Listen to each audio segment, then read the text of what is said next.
President Biden marks 100 days in office this week with an address on Wednesday to a joint session of Congress.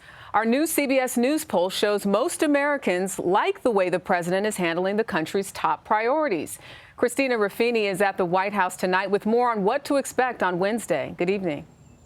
Good evening. For the first time in history, 2 women will sit behind the president when he makes this speech. The usually packed chamber will be sparse and socially distant, but the COVID protocols won't stop President Biden from trying to unveil his vision for America's future. When it comes to President Biden's handling of the coronavirus, 200 million shots in 100 days, in under 100 days, actually.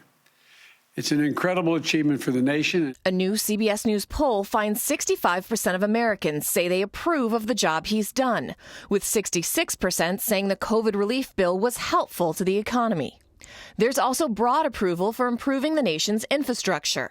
But congressional Republicans have voiced strong opposition to the cost and scope of the president's $2 trillion bill.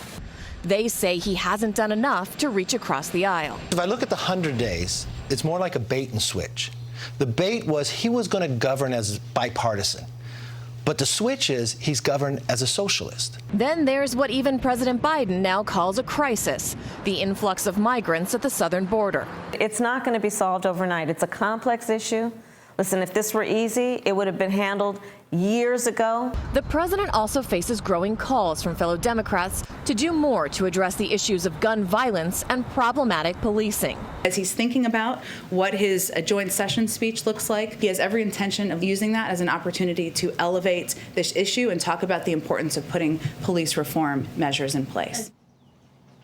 Now, the day after his speech, the president will travel to Georgia, where he'll have a car rally to celebrate his official 100th day in office. Georgia, of course, was a key state for him in the 2020 race, and it gave Democrats control of the Senate, which the president will need if he hopes to make that vision for America a reality. Jerika? Christina Ruffini for us in Washington. Thank you.